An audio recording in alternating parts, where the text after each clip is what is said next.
Hi, everyone, and welcome to the second part of today's A4S plenary on disruptive technologies. I'm Brad Sparks, U.S. Director for A4S, and I'm really excited for today's panel, which will explore the ESG implications for finance leaders from emerging technologies. On the panel, we have some familiar faces from the video: Judith Blatcher, Director of Brand at Sainsbury's, Nick Wise, CEO of Ocean Mine, and Mark Jarman from Forest Mine and the Satellite Applications Catapult. And we're also joined today with Nicola Akut, Vice President of Sustainability Strategy at VMware, a major provider of cloud computing solutions. So thanks you all for participating. We'll spend the next 20 minutes or so discussing disruptive technologies and how they're enabling sustainable decision-making.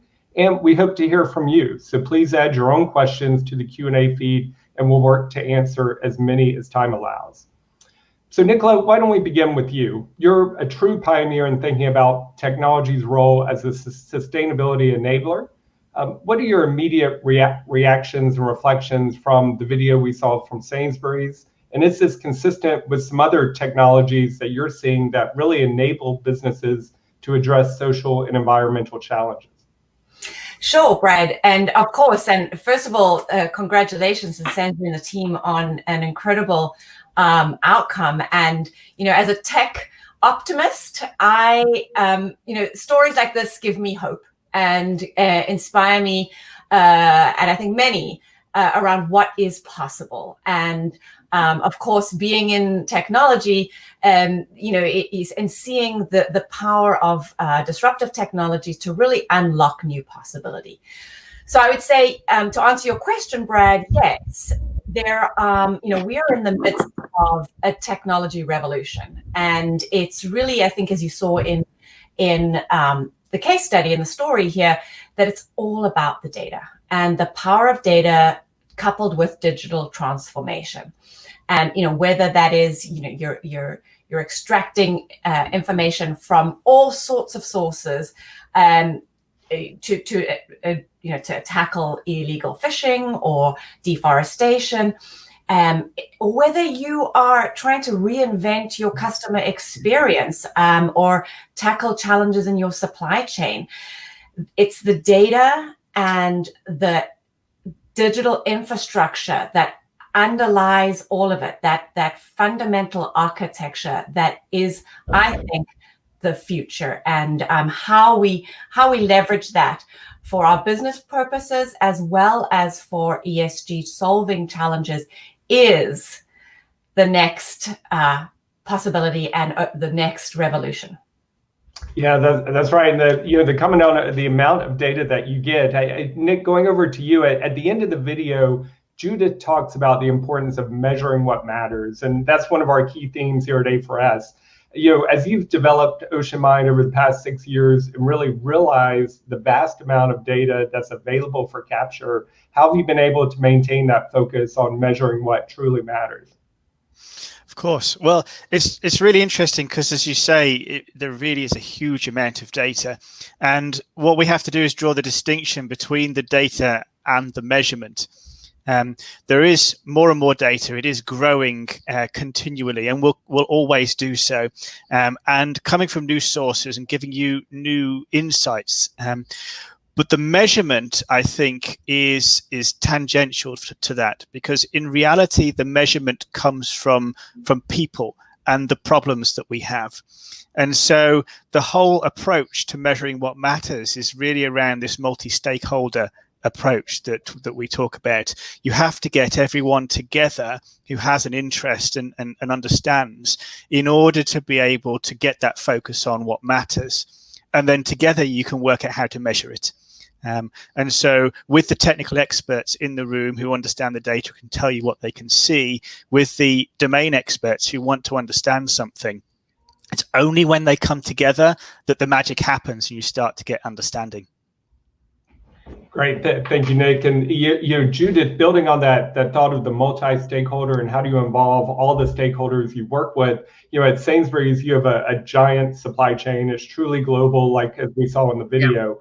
Yeah. Can you talk a little bit about the ways in which these technologies have helped you kind of understand your supply chain, the risk? And one of the questions I'm seeing from the audience is related to this, is, has it actually influenced or made changes to how you think about in the relationships you have with your suppliers? Yes, absolutely. And I think that the first point to make about this is this technology is for all the members of the supply chain, and in fact, all the members of the broader ecosystem. Because if everyone can see through their own specific lens the value that this data and technology brings to them, then the system will adopt it, and then the whole system can move together. So we were very clear that when we wanted to develop this, that it was as much for us, but both from a regulation point of view, but also for the regulator, because it's useful for them too, as well as the people in our value chain who predominantly are trying to do the right things. So I think getting the system in the room, but also understanding, it's a bit like, how do you go from big data to lean data, and how do you make sure that actually you can give people the very specific insights they need to take action. And that would include our customers. So one of the beauties of this kind of technology is you can give everybody what they need in the system, but also you can use the same technology to talk to customers. And we know that that's, from our point of view, very important, because customers are trying to make more sustainable choices and more informed choices, but quite often they don't know how. So if we can give them the lightning rod that connects the supply chain to them, and this technology helps with that, then that is massively helpful to everybody. Great. And, giving users the right information they need at the right time is critical around this. I know, Nicola, as we've talked about, technology, sustainability, and supply chain, there's also the conversation of where does finance and technology come together to figure out the information needs that are there and to respond with the right applications. One of the questions we're also getting from the audience relates to how does finance and sustainability, the CFO and CTO, work together to really develop a plan to bring in the right technology. If you could talk a little bit about that, that'd be great. Sure. And I think, echo what is being said already by Mark and Judith, that this new era and, in this digital revolution and digital transformation that many companies are going through calls for what I think of as radical collaboration. It's really a new paradigm of management and a new mindset. And so it is critical for the CFO and the CIO or CTO to have a strong collaborative relationship to enable this kind of transformation, because it touches every aspect of the business. And in fact, interestingly, in a recent survey we did with Forbes, directed to CIOs, the results sort of speak for themselves, in that we're seeing CIOs really transforming their role and becoming a strategic decision maker in the organization because of the transformation of the business that is empowered by technology. So that, those relationships are important. The CIO plays an interesting role in that, being able to see across the company. And, a lot of the challenges with this kind of transformation is bringing those silos together to reinvent business processes. So, I would say that is probably one of the most important partnerships between finance and the technologists in the organization. Great. The term radical collaboration is perfect for this. And Mark, going over to you, I think that lends a lot to what you discussed in the video is how do you actually think about a focus on the ecosystem, and how do you really involve all the right stakeholders and understanding what the changes that need to be made can be made. Could you just expand a little bit more about how you're thinking about systemic change at Forest Mine, and maybe in particular the opportunity for the farmer? Yeah, I really enjoyed that term. I think about the way that Forest Mine came about, and Judith approaching us saying, well, the catapult helped create Ocean Mine, and that's delivering value to us. What might you be able to do in terms of the deforestation agenda and supply chain sourcing behaviors there? And as a catapult, can you go and convene the subject matter experts that need to come together to enact change?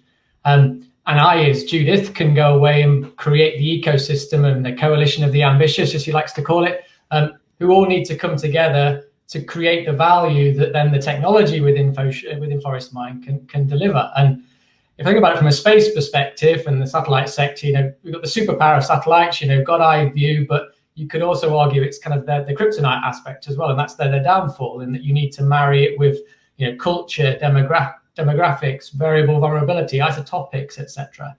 And within Forest Mine, that's where we're trying to look at how we bring specialisms from AI, from economics, from enforcement, from sustainability to come together and ensure that the technology and data is placed together appropriately, that value is justifiable then from your retailer, but also to the rural community and the farmer, because you get the same sort of information. And if we do that, then we can really remove some of the ambiguities between the way that data is used to ensure that it creates value, and then the change that needs to happen because everybody is bought into it.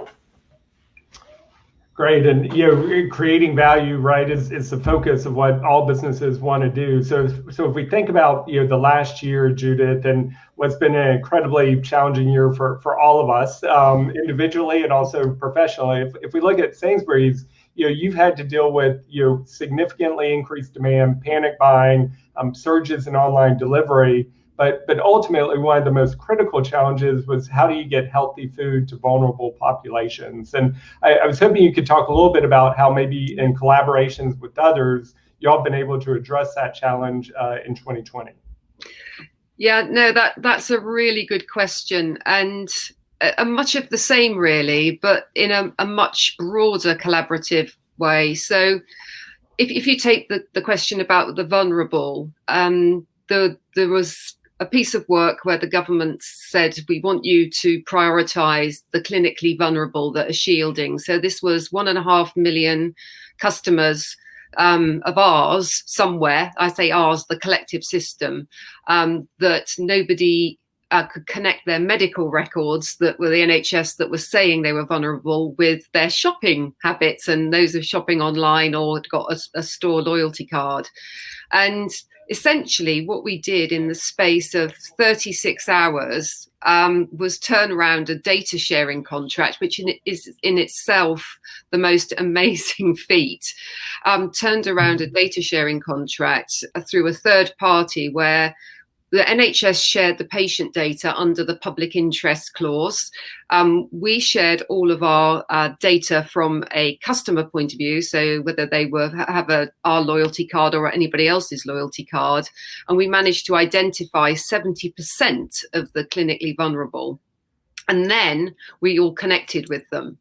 And that kind of moving at pace, moving at scale, and breaking down some of the barriers, because that data sharing in theory was anti-competitive, so competition law had to be relaxed, doing it through a third party so it always remained anonymous, but also that we could forget it when the panic was over. Those kind of collaborations are the kinds of collaborations we need to see for the climate and environmental emergencies, because what that whole process did was democratize the data and the technology, and it was agnostic and it just got to the solution very quickly. And we need that for climate change. We need that for the environment, because we can't have a two-tier system where you have the haves and have-nots of data and technology. It has to be democratized for the system. So I think that was probably our biggest learning, and lots more examples like that, but they're around the same principle. Yeah, fantastic. And thinking through that and kind of the business continuity implications of that, and being able to deliver your purpose at Sainsbury's, but also serve and continue to serve the people that need it. Nicola, I know business continuity is a big focus of VMware, both for yourselves as an organization and your clients. Could you talk a little bit more about this connection to business continuity that technology enables, that is responsive to challenges like climate change and other environmental issues, as well as social? Absolutely. And, I think I just echo a lot of what Judith has just said, that, the pandemic and everything that has happened as a result has really in many ways punctuated and catapulted, I think, a new mindset and challenged us to think differently.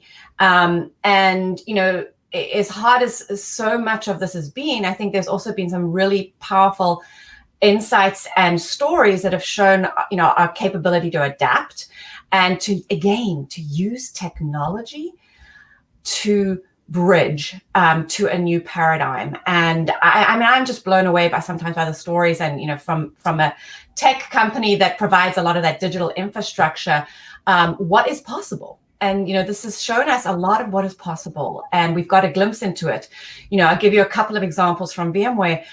You know, our core platform has enabled both us as a company, literally overnight, to transform 32,000 employees to virtual remote workers without a glitch, without a hiccup, right? And we've been able to do that for many and many of our customers. You know, the examples are just amazing. You know, in innovating things around, you know, no touch onboarding, for example, of new employees, enabling customers, whether it's a, you know, hospital that was able, in an example of one of the hospitals in the Midwest, was able to set up a pop-up COVID-19 testing clinic, enabled by VMware's wide area network SD-WAN technology, you know, being able to help universities literally overnight move their course loads and their programs to digital. You know, those are just a handful of examples. And when we apply that lens to sustainability and to the challenges of climate, I think absolutely, right, that this is a new era, and our challenge as technologists and as business leaders is to harness that with purpose and intention around the problems that we can solve and the power of technology to unlock those. Great, thank you. And that, yeah, the power of technology. And when you hear that, a lot of times people think in the space of climate change and environment first, right? And that's what they're thinking about, technology solutions in that space. But what I found really interesting from the video, you know, both Nick and Mark, you referenced in that really the applications of your tools to the S of ESG, right? So looking at maybe labor conditions, benefit to farmers. I'm curious, maybe Nick, start with you. Was this intentional at the start, or something that kind of you realized as you further developed your capabilities as to what you could actually do? So certainly the social elements were not fully in mind when we started. Of course, it was part of the interest, but it was very difficult to see early on how you went from seeing the fishing activities of the vessels and therefore linking them to regulations and compliance to start thinking about labor abuse and things like this. It wasn't until we really got experienced with the data and had that data in front of the experts for long enough that we started to be able to say, hang on a second, we can see more here. This means more. And we can start to guess how long the crew are working. We can start to see indicators of working patterns. So it certainly wasn't baked in from the start. It was an interest, but it only emerged from the data. And Mark, anything to add on that? I mean, when we were set the challenge initially by Judith linked to deforestation, you know, straight away the ask was, and we will want to do much more, and we will want to think about various social perspectives as well. And the work I do around the world in different agricultural value chain, you know, you are engaging with smallholder farmers to big landowners, and they fundamentally have very similar challenges and require information to be prosperous. And I think if we think about that, we can look at how sustainable solutions can be designed in a way that deliver human prosperity within a safe and just space, and to avoid the unintended consequences that if we just think about it from a top-down viewpoint of social and economic disparity and kind of the accelerated environmental degradation, which is obviously what ForestMind is focused on. So given the variety of data information sources we have available to us, we should be able to think about ways that data can be used for multiple purposes. And if we do that with a user-centric approach, and Nick referenced this earlier, then we understand how the value can enact change for that individual and what that value actually is. And we can therefore position propositions correctly to ensure that they add value and benefit to all, and not just potentially the client, the retailer, the financial institution. It's thinking about the system approach. Great. Hey, Nicola, I wonder if we could pivot to one of the Q&A, and we are getting some great questions through the Q&A. One of them is actually about investor needs for data and being able to provide the right information to investors and technology enabling that. The question that came up is, yesterday we focused on nature at the A4S Summit, and one of our investors talked about the real need for investors to understand the right data and information from companies as to how they're addressing challenges around nature. Could you talk a little bit about how maybe technology is enabling the investor information and data that's needed by companies? Sure, and I think it's a fascinating space, and I honestly think that this is another area specifically around this need for investor data that is ripe for innovation. And I'm already seeing it as a practitioner myself. Last week I was on a call with a startup that is building an incredibly fascinating platform. Again, not dissimilar to I guess from a technical perspective to what you've heard from the Sainsbury's story, really leveraging structured and unstructured data from multiple sources and being able to provide the analytics on top of that, right? And so what's critical to this whole component is the pieces, that go into being able to get you the actionable insights that we've been talking about a lot in this session. So I would say to investors out there, this is going to also be, I think, the digital foundation or the digital transformation in this space is going to be critical to really getting to that advanced level of ESG analytics that's going to give us the real information that we need, right? I mean, I think the reality of today is, there's data coming from all sorts of places, and we don't, it's very difficult to measure and compare. And what I see happening, and I think it's going to happen really fast, is applications being built to solve that particular problem. One other thing I'll just add, kind of connecting the dots back to the conversation a second ago about the sort of the S in sustainability in ESG with respect to technology. And I think one thing that's critical that we sometimes overlook is the data security and privacy and cybersecurity aspects of all of this. And I think, Mark, you spoke for a second about unintended consequences. So I think that's another challenge for us as business leaders, is to really keep that in mind. And, I think that the fact that, organizations have hundreds of security products in their whole stack, and still we have these challenges when and organizations don't feel safe about the data that they are responsible for, is another huge area for innovation and a problem to be solved that we can't forget, both whether you're talking about ESG investor data or whether you're talking about examples like Ocean Mind and Forest Mind. So, I think net there, we're looking at, I think, a whole new slew of solutions that are going to come onto the market that we need to be prepared for. Great. And I think in thinking through those new solutions, some of the questions we're getting in the Q&A are, how do you navigate everything that's happening, and being able to really understand from not just finance leaders, but all business leaders, what the possibilities are. Judith, I don't know if you have any top tips or suggestions. You all have been at the cutting edge of this for a while. Any thoughts on that navigation? Well, I'm probably not the right person to ask, because I absolutely get seduced by the technology. So you do get lost in it. It is very engaging. Let's put it that way. But I suppose the big thing is actually just the comment that we just made around what's the problem you're trying to solve. So if you can articulate that, then there will be a whole host of technologies that will fall behind that question, which I think, are the AIs, the blockchains, and those kinds of things you can't possibly understand. I mean, it's nice to dabble in them, but you're never going to be an expert. But what you are is an expert in your particular field, and whether that's supply chain management, or whether that is consumer behavior, or whether that is investment, whatever it might be. So don't forget that that's the expertise you bring. And if you can find the right tech partners, they will do that for you.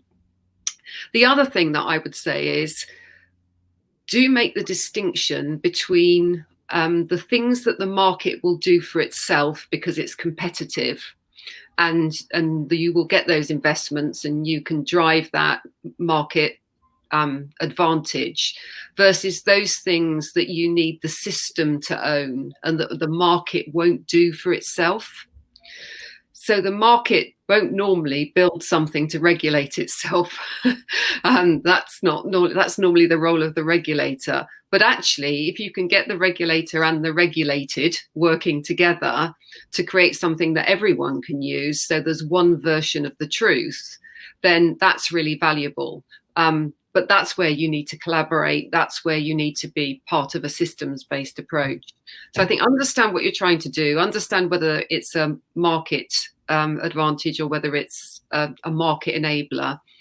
And then I think the other thing is, the more that you can connect this, particularly in the space of climate change and environment, the more you can connect it to consumers through existing technologies and through existing data streams, the better.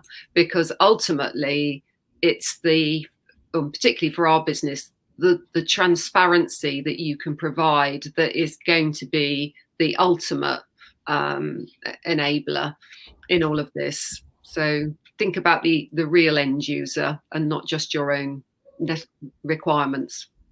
Right. Great. Thank you. And I think we're coming up at the end of our time, but I did want to do a quick round robin last question for everyone with short responses. And that's really thinking about, each of you have a very unique view of the possible, given your positions. What excites you about the future opportunities for technology to really enable sustainable decision-making and build a resilient economy? Nicola, maybe we start with you. Oh, I mean, that's what I get up every day to do.